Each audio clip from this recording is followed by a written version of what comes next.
Hello, No Extra Words listeners. It's Chris Baker-Dersch here. I'm your producer and editor. It is the third week of Advent, and if there was ever a week in Advent that I was going to fall behind, it was going to be this one, because for some reason, the middle weekend in December, the one that's not right before Christmas, but falls in the middle, is the weekend of all the things. So the choir sang at a tree lighting, the kids had their Christmas pageant at the church, all of those things were happening. So we're a little bit behind, which was to be expected. Week 3, in your traditional Advent celebration, the theme is joy. And so if you light Advent wreath candles, oftentimes the joy candle is pink. So depending on your tradition, the other candles may be blue or purple. The joy candle is often pink. I don't know why, theologically speaking, but it is the one that's different. Before we go on, I want to spend just a tiny minute talking about some of the realities of Christmas, because Christmas hits us all at whatever point of life that we are at. Christmas does not move our lives. Our lives move Christmas, and so it adjusts depending on where we are. I am at this moment in my life in that prime time little kids at Christmas scenario. So our excitement is ramping up, and we are leaving letters for Santa, and we are in all of that. But I have also, in my years on this planet, experienced tougher Christmases. The Christmas after a loss, the Christmas when the family's in that awkward zone where nobody's really a kid anymore and you're all kind of sitting around Christmas morning looking at each other. There are the Christmases of joy and love when everybody's rallied around the table and the little kids love their presents. And then there's the Christmases where you couldn't make it home and so you're kind of on your own, or you just had a rotten breakup and you don't want to see anyone. And I think the reality is that most of us will experience at some point the tougher Christmases and hope to at some point experience the former, so those more pleasant times. So I don't know, dear listener, where this one is hitting you right now, what kind of Christmas is brewing. And there are hybrids too, like most things are not all one or the other.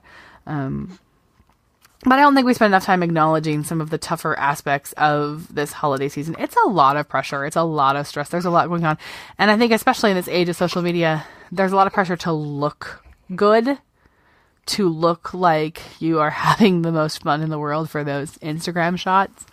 I just wanted to let you know that reality is okay and reality is welcome here. And whatever phase of life you're in, I'm hoping some of these books provide inspiration or maybe just companionship along your journey towards Christmas. That's a weird way to introduce joy, but I wanted to take on joy from the perspective of being a child at Christmas. And I think for some people that brings up issues if you don't have or are unable to have children of your own or don't want them, and so you're kind of left out of that child part of it, or if your own childhood was less than pleasant. Those kinds of things can be a little bit irksome. But there's a fantasy element to it as well. The idea that the purest thing is being a child at Christmas. It's that Miracle on 34th Street feeling where she's sort of been denied this childhood, and the whole purpose of this story is to try to get her to get it back. If you're hearing grunting noises in the background, that's not me. That's Max, who's now 4 months old, and he is helping tonight because this was either going to happen with him or not at all. So the 4-year-old helped me pick the books we were going to focus on this Advent, and a lot of the ones that are being talked about on this particular episode are among his favorites because they're really about being a kid at Christmas. And that means I have to start with It's Christmas, David. And this is by David Shannon.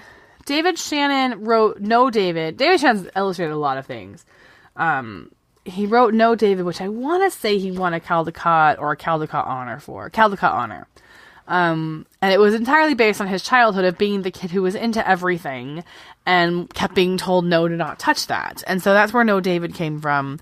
And it's very relatable to anyone who's ever been or been around a child. So David is back and it's Christmas. So David is, of course, trying very hard to be good because he's being told that Santa's always watching. But David is also a child at Christmas. And so David's knocking over the tree and he's taken too long and then not long enough as he's rushing through the important things and holding everybody up when they're trying to do other things. I mean, David gets kind of naughty. He pees in the snow. He runs down the street naked. This is not a very long book. It doesn't have a lot of words. So David gets a lot done in this time. And so, of course, this all leads to David having a nightmare about Santa leaving him a lump of coal. And spoiler alert, Santa does not. I don't think Santa actually leaves lumps of coal. That's my spoiler alert for you, is I think Santa actually does have good presents for everyone. He certainly does for David at the end of this book. But if you are in or know someone who is in that kind of fence around the Christmas tree, children running everywhere phase of family life, it's Christmas. David is going to hit them right where they are. In the same vein, a little bit longer, a little more story to it, is Merry Christmas, Mom and Dad by Mercer. This is a Little Critters book. I actually was gifted this in a gift exchange when I was in junior high school. And the reason they gave it to me is because on the front cover, Merry Christmas is initially spelled wrong. It says Merry K-R-I-S, and then the kid crosses it out and spells Christmas correctly. So it has my name on it, which is how it came to me. And I've had it ever since then.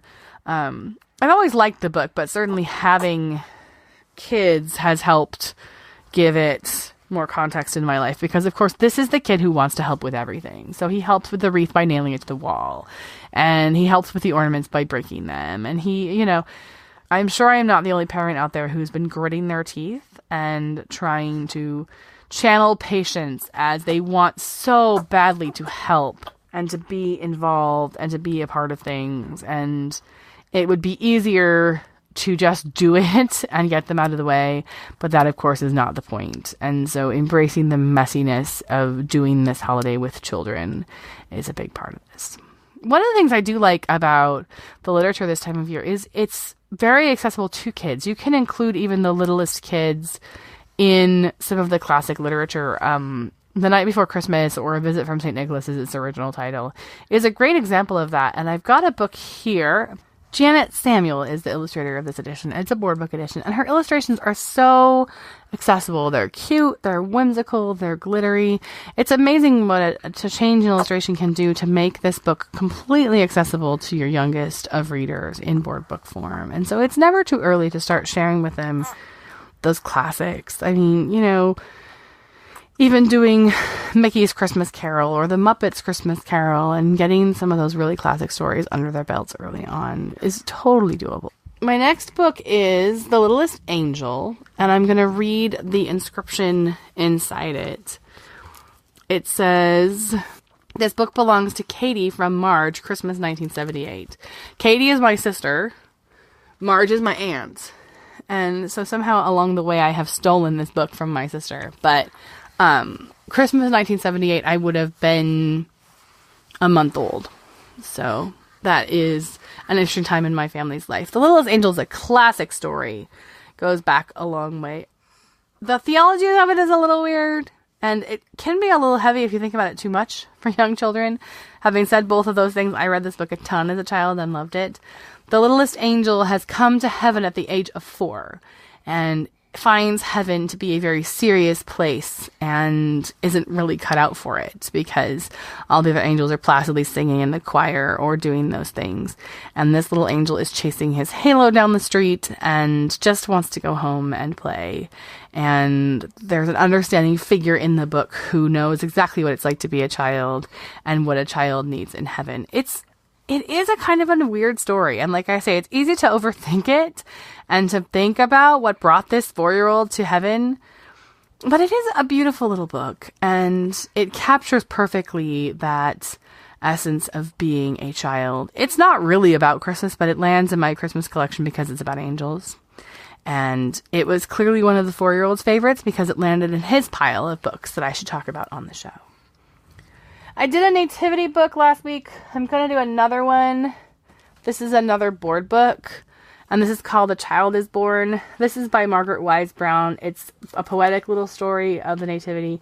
What is the real stand-up for this book, though? I mean, Margaret Wise Brown is a big name, obviously, but this edition is illustrated by Floyd Cooper with a diverse cast. So Mary and Joseph and baby Jesus are black. The wise men clearly come from all different parts of the world. One appears to be African, one appears to be of Asian descent.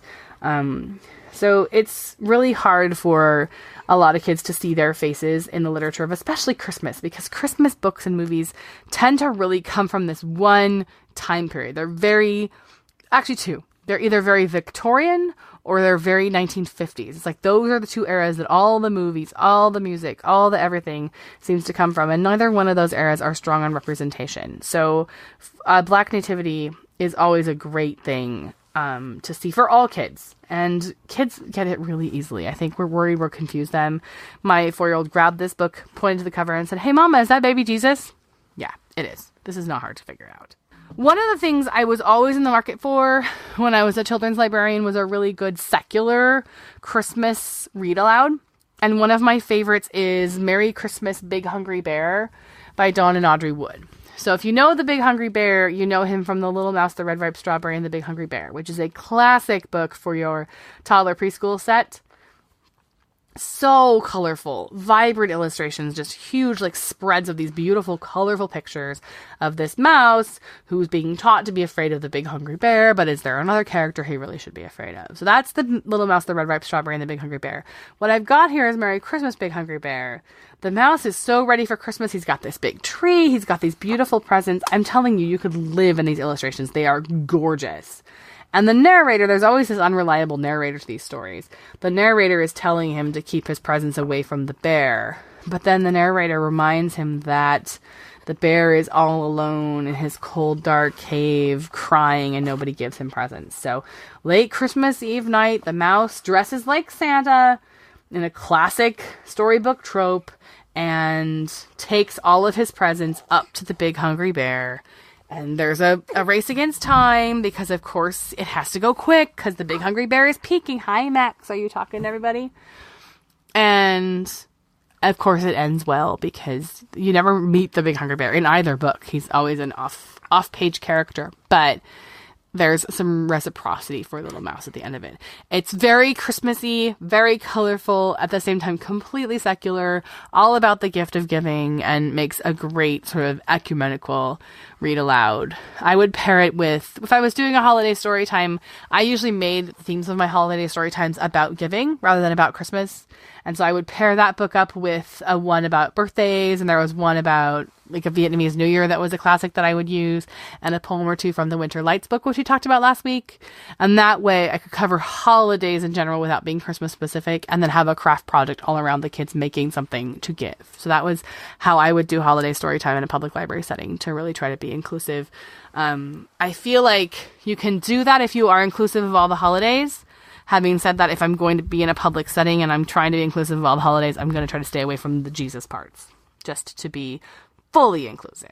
So those are my 6 joy books. Man, that went fast, which is great because I got to get this released and get out of here because 'tis the season. I am really sincerely hoping to release one of these next weekend. Next weekend, as you know, is the 22nd and the 23rd. So I'm going to make no hard and fast promises.